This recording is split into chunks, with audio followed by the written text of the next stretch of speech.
Sweepless in Seattle, some might say, ladies and gentlemen. The San Diego Padres lose both games of a 2-game set against the Seattle Mariners, and the Mariners win both, being one of the hottest teams in baseball, and the Padres continuing their loser energy. But don't worry, it's not just me talking today.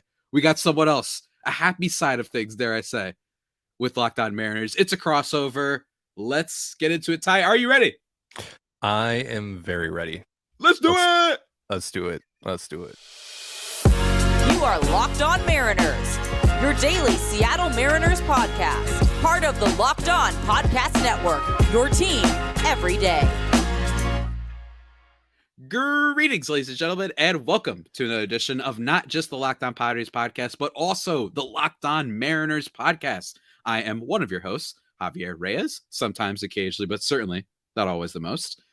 The host with not always the most. You can find me on Twitter at Javipeno, JAVIIPENO, or at LO_Padres for live updates, usually sad ones over there on the team, and then regular life updates on my own one, because that's what I do out here, and then weird other stuff as well. So check that out. And then, of course, I'm being joined by a man of many talents, a man who is not from my realm. He is the king of Seattle, the Sultan of Seattle is what I should have said. I don't even live in Seattle. You know what I mean, though? Sure. Captain Canada, whatever you want. Sure. Trident Gonzalez, one of the hosts of Locked On Mariners. Captain Sir, how are you Canada. doing today? I'm doing great. It is almost 1 a.m. for the both of us. So, we're on some sicko energy tonight. Very, very clearly, as evidenced by the first 2 minutes of this episode. I'm looking forward to talking some ball with you, man. It's always a good time whenever we cross over. Yeah, absolutely, man. And everybody, before we get into this conversation, I just want to remind you, download the Gametime app. It's great. They sponsor this episode. Create an account and use code LOCKEDONMLB for $20 off your first purchase. Last minute tickets, lowest prices guaranteed. You want to go to a Padres game? Gametime's got you covered. I don't know why at this point, but you can. They got you. Mariners, I know why you want to go to those games. They're really fun. And guess what? Gametime's got you covered. So check that out, guys. Gametime. Ty, man, electric 2-game set. Am I right? I mean, just offensive for off me. the walls. Yeah, right. It's just like super electric. Look, I said sweepless in Seattle at the beginning, and I think that almost killed both of us, to be honest with you. Shouts to my friend who DM'd I died a me little that. bit. Yeah, shouts to my friend who DM'd me that before. Can't take full credit. You know who you are, sir, if you're listening, my Australian pal. Look, the Padres heading into the series, everybody talks about them nonstop. Every host that I cross over with is always like, what's going on with the Padres? What's going on here? And look, they made a bunch of additions at the deadline, and they had swept the Rangers before the deadline. And ever since then, they Thank you for that, by the way. You're welcome. Have predictably played pretty horribly after getting absolutely demolished by the Dodgers, absent the only time they've had a comeback win all year, Saturdays, or I should say last Saturday's game. Then they head to the series with Seattle, and they're able to score a whopping how many runs, Ty, in 2 games? Let's see here. One.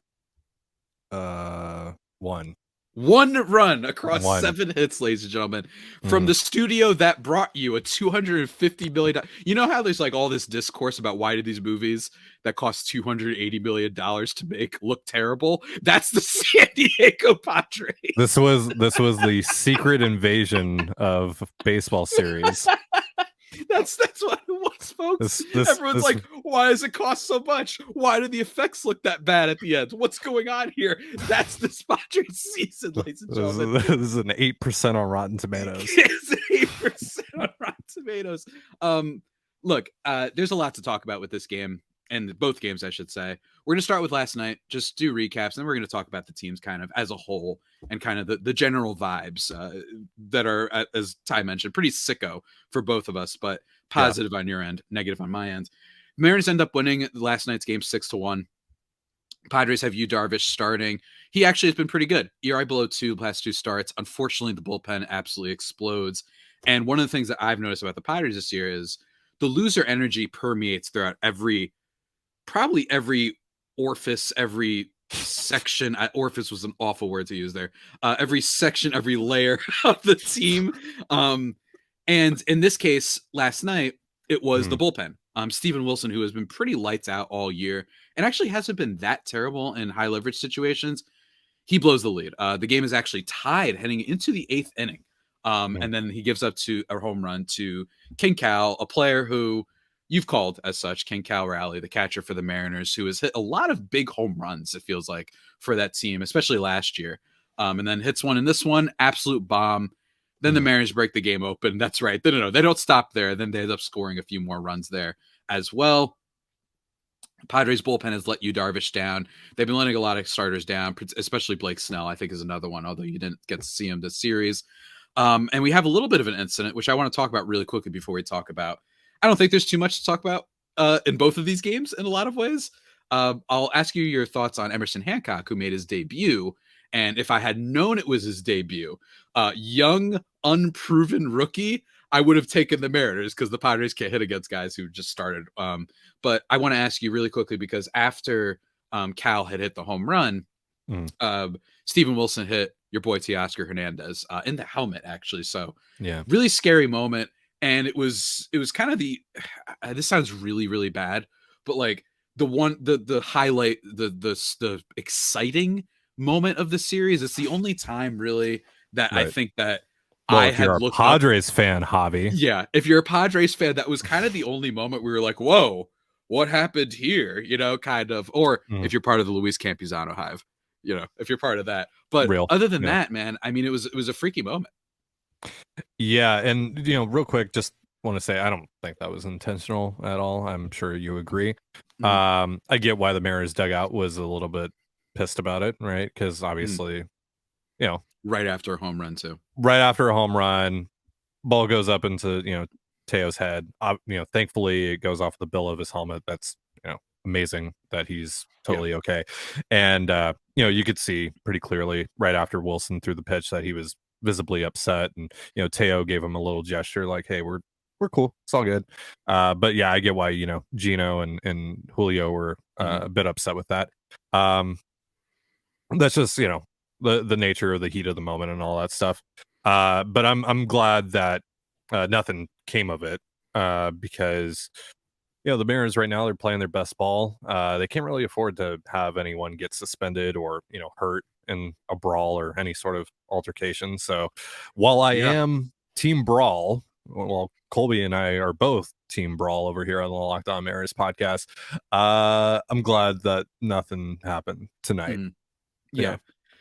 And I think that it's important to note, look, as someone who just got mixed reviews on his rant about Joe Kelly recently, like it's probably going to look to a lot of people be a little hypocritical saying I don't think this was intentional, but I really don't think it was. And the reason why I don't think is, especially under Bob Melvin's managership, the Padres don't get into that nonsense. I don't think they have time for it. I don't think they care for it, quite frankly. I think they're all just like, we have Tatis, and he was a consistent unwritten rule breaker for years and all this stuff. So I think they're just like, you know what? We have too many things to worry about. Like, the last thing we need is one of our relievers throwing at a guy, getting other people upset, getting potential suspensions. I just don't think under Melvin that stuff happens, to be quite honest with you. And I know, what about Ramon Laureano? Well, that guy charged a whole bench the year after the Astros scandal. I think that's just completely separate. That man was on a mission and no one could stop him, right? But for this game, I don't think it was intentional. It was just a really scary moment. I'm happy Teoscar's okay. I root for that guy for sure, especially with just kind of like I don't know, saw a couple games when he played against the Yankees and they were acting like jerks to him. So I root for that guy. But, the Mariners get the better end of this game. And it's unfortunate. Again, I've said this a lot on my show. The Padres just find a way. Every single time. 1 run over 2 games. We made the secret invasion jokes, the big budget jokes. They find a new way. When the starting pitching's good, the bullpen will blow up, or the offense doesn't show up. And the offense didn't show up in this series. I will say, yes, there's a little bit of unlucky stuff. Garrett Cooper had one of the hardest hit balls of the night. Doesn't end up becoming a hit. Tatis gets robbed in game 1, which we haven't talked about yet, with Julio, and Julio makes just becomes a gif. And a meme with the way that he surprised everyone with the ball. I personally was not surprised because nothing that goes against the Padres will surprise me anymore. But that was a big moment for the first game. So yes, Padres did get a little bit unlucky, but in general, I don't care. I don't care about unluckiness anymore. The amount of times people have asked me, oh, well, the run differential, starting pitching ERA, you are leading the league in outs above average. I'm pretty sure they are still. It doesn't matter though, because every single statistic, even their playoff odds, are higher than other teams. It doesn't matter. And I think that if you've watched this team at all, and it's important to watch it, and I don't mean this in a way that if people haven't watched it, they're casuals and they don't know anything. If you've watched the team and, contemplated your life as much as I have over these past 100-something games, they just find ways. They lose close games. They're 0-10 in extra innings. So really, you shouldn't be surprised by all this. But here we are doing an episode talking about how wild it is that this Padres team with all these players is getting shut out by a guy who's making his major league debut, right? His major league debut in Emerson Hancock. And I understand he was a highly regarded prospect once upon a time, but even still, you would think with all the stuff this year that they'd show up, and they just don't. They just don't. Yeah. It's really rough. But before we talk about the rest of the series, or the game one, I should say, which won't be too much of a talk, to be quite honest with you, and I let Ty talk just a little bit more because I am a merciful ruler, despite hosting this podcast. Thank you. Thank you, sir. I want to talk about something that is always there for you, unlike the Padres. And you know what that is, Ty? What's that? This game time. Oh, yeah, man. Let me tell you. Sometimes when I'm trying to get tickets, you know what I hate? When you just don't know. What do you hate, Javi? At the last second. Maybe you know what happens sometimes? Maybe you want to go to an NBA game. I know you don't have those in Seattle. I know you do have them in Canada. But that hurts. Yeah, but, I know. Yeah. Unintentional on my part. You know. All right, you get one. You get one. I get one. Okay, I get one. You lost the series. You get one. I get one. Okay. But maybe, with basketball, maybe you don't know who's going to play that night, so you have to get last minute tickets. Game Time has you covered, and it's great. And also, what I really like, it's not just sports. You've got, on top of basketball, football, baseball, hockey, whatever you want. They have also got concert tickets. Maybe you want a little T-Swift. I've heard that's big. T-Swizzle? These days, the T-Swizzle, I've heard that's pretty big. Or whoever's playing. I don't know. I'm not a big music person, but they've got that covered. They've got you for playoff games. They've got comedy theater type of tickets. They've got everything for you. So that's what I love about them. Flash deals and last minute tickets. Easy to find and buy tickets for all the events that I just mentioned. You even get images of seat views for all my visual learners out there. Love seeing that. That's really helpful. Lowest prices guaranteed. Event cancellation protection.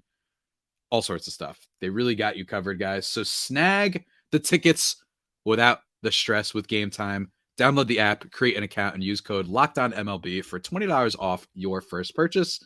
Terms apply. And again, create an account and redeem code LOCKEDONMLB for $20 off. Download Game Time today. Last minute tickets, lowest prices, guaranteed. Boom! Let's go.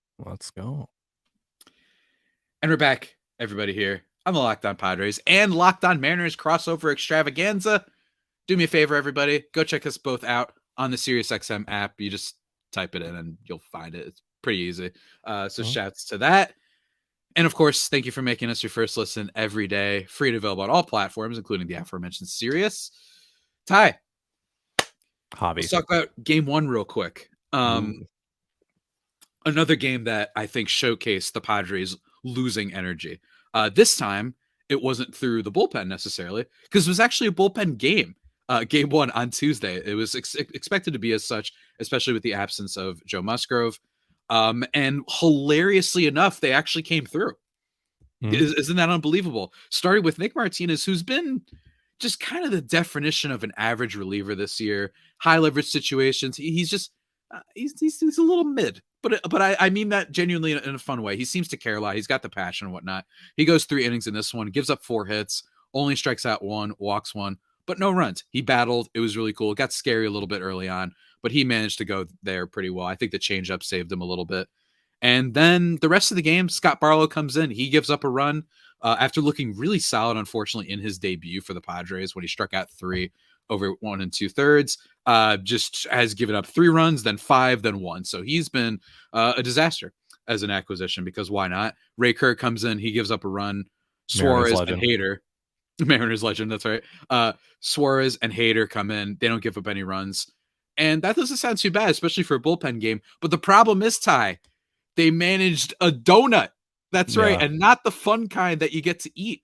You know what I mean? Not those kind. No. Instead, the Padres are unable to do basically anything. Ha-Seong Kim, Xander Bogaerts, and Jake Cronenworth, the only ones with hits in this game. Cronenworth with a double. And here's what I mean.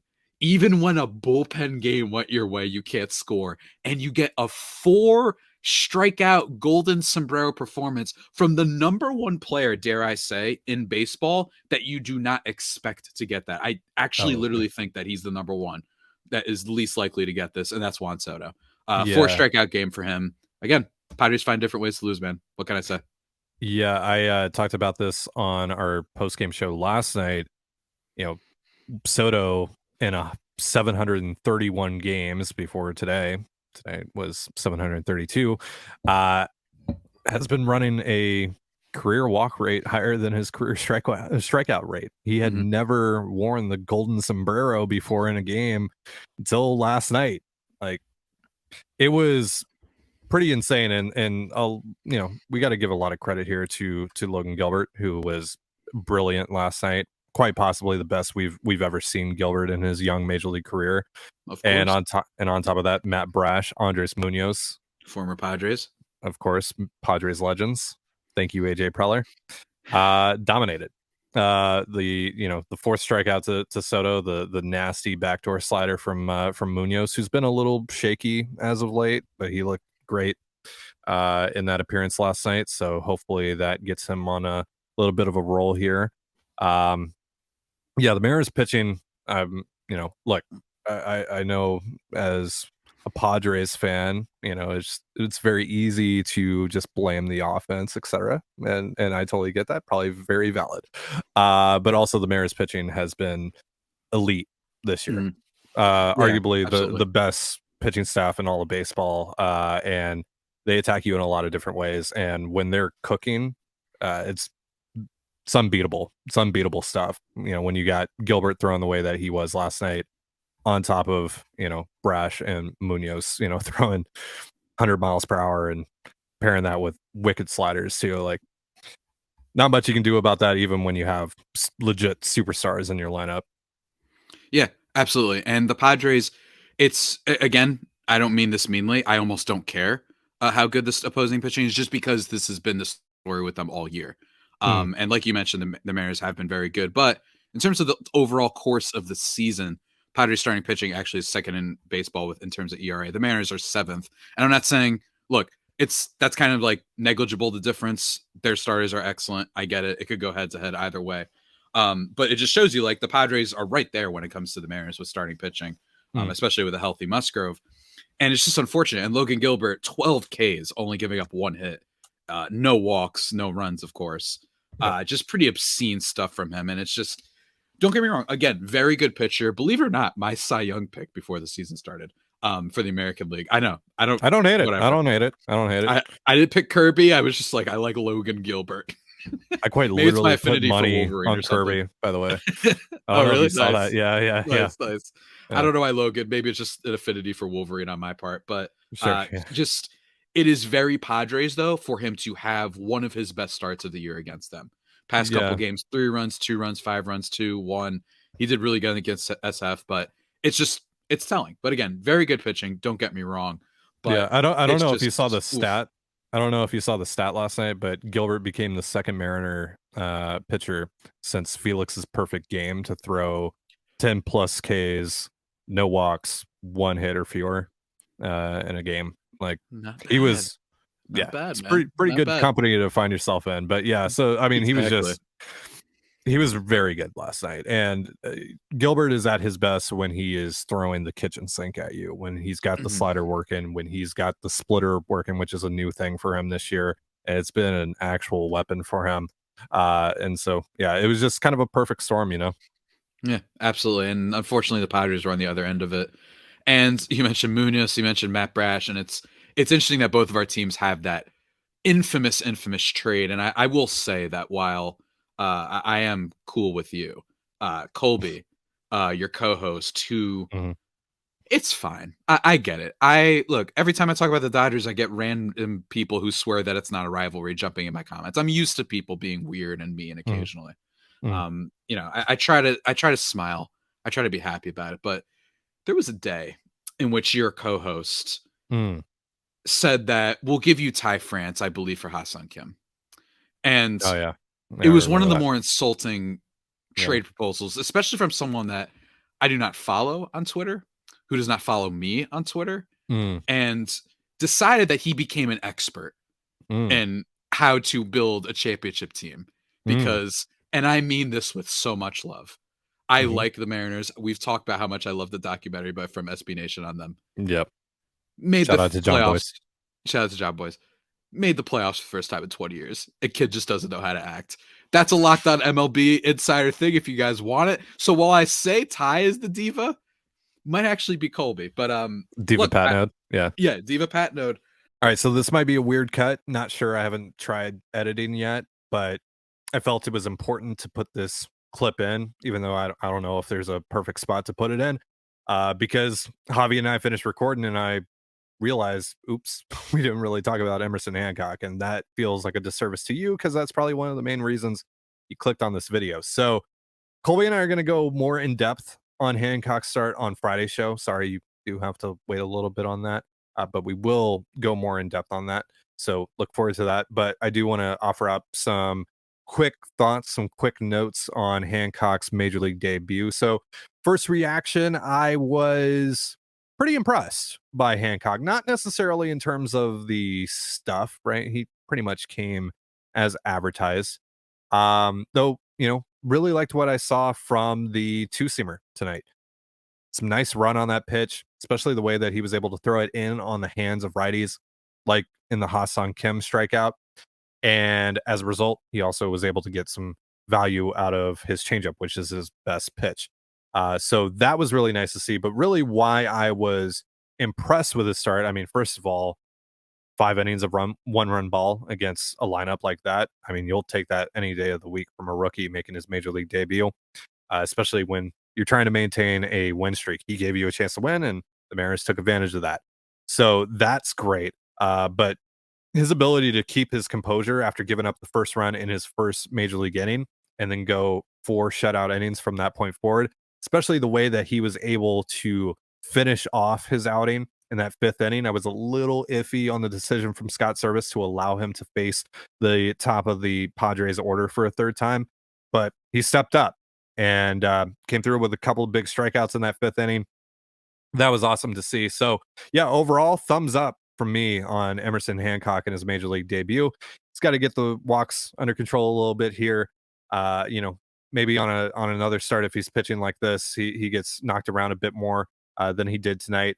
But yeah, overall, good stuff from Hancock. Looking forward to his next start. And the Padres, believe it or not, while I have been ragging on them, and I ragged on Soto a little bit for the Golden Sombrero, like last month of baseball, they've been 6 in WRC plus as a team. Like they have bounced back. It's just that in the right circumstances, and I actually think those stats might be inflated with some of their games when they take a big lead early and then you're getting all the bombs later on, right? Like they love that. They are the best team you will ever watch when you're up by 5. They become absolute planet destroyers, the Monstars from Space Jam, whatever you want to call them. That's what they become. But unfortunately, they couldn't in this series. And yes, don't get me wrong, Mariners pitching is great. I get it. It's just really, really tough when you're in this position where you're now. I'm going to say like 5 games below 500 now. Let's see here. Let me see if I can check that. There are 4 games. I think it's 5. I don't know if my app is updated, but it's hilarious that they're still somehow in wild card contention. Still right there because no one in the NL wants the wild card apparently. But yeah, man, it's really rough. And the only positive thing I think for Padres fans is Tatis has a nice play here, throwing out Gino at second base. Now you got me calling him Gino. At second base, trying to stretch into double. That was really nice. He makes a weird throw to first that gets away from Cronenworth at one point. I don't care. We're going to pretend it didn't happen. Tatis probably going to win the Gold Glove. The fact that the Padres have, at one point, the 2 best starters in the NL in Musgrove and Snell. They're gonna have 2 Gold Glove winners, and they're gonna have a guy who, like you mentioned with Soto, everything wants Soto. They're gonna have all that stuff. They're gonna have a closer with a sub-1 ERA, and they're gonna finish 7 games below 500. That's where we're at. That's where we're at, ladies and gentlemen. It's really rough. I don't really know. I just think that if you're a Padres fan, you need to just understand that I really did like their deadline. I thought that their deadline was low risk. I thought they added some really good platoon guys in Choi and Cooper. I thought Barlow was getting a little bit unlucky in Kansas City with Salvador Perez being his catcher and plus just the expected stats. Maybe I was wrong, but at least if you're a Padres fan, they still have the talent there. And you have to hope that their inability to win close games has been so drastic this year, so poor that you say maybe it can turn around next year. Because these things tend not to translate year to year, particularly clutch stuff. It just tends not to go that way unless you're Randy Rosarina. Eventually, your every player is just gonna kind of regress to the mean, I think. But nonetheless, it's still really frustrating how they've played this year. And the Mariners, maybe they're the 2015 Mets, where they just don't have all that much offense, but then they've got an absolute nightmare 3-headed Hydra in the starting rotation and good bullpen. That if they just score a little bit and they also play some good defense, then maybe they can make a run. We'll have to see how it all pans out, man. Yeah, I hope so too. I would love to cover a deep run into the postseason. That would be a lot of fun. Last year was a hell of a lot of fun, even with the disappointing ALDS. I'm all about it. Yeah, absolutely, man. We'll see how that all pans out. For Padres fans, again, it's not over yet. I think that this D-back stretch is it. I think this is it. If you play well against them because they are right in front of you for the wild card stuff, then maybe we can talk about it. But I'm not gonna lie to you, Ty. I've been watching the team all year. I kind of want them to just rip the Band-Aid off. I just want you to tell me. I want to have a definitive, like, you're dead. You're dead. You're done. Just go play video games instead. Go watch TV instead. I may or may not be doing that anyway when the games are on. But I just think, I just want, a confirmation that I could be put out of my misery. And I don't know when it's going to happen. Maybe it will never happen. But until then, guys, Ty, give people a little bit of a shout out to what you got going on. If you want to plug anything here for my listeners and what have you. Yeah. So in terms of plugging stuff, Locked On Mariners, it's on all the podcast platforms, YouTube, et cetera, et cetera, et cetera. Wherever you get Locked On Padres, you can get Locked On Mariners as well. You know the deal with Locked On. Post 5 times a week, sometimes even more if the Mariners, are feeling nice and sexy on the weekend. Might get a win or two, might do a little post-game show or two. You can find us on Twitter at LO_Mariners. You can follow me on Twitter at Dane Gonzalez, the CANEGNZLZ.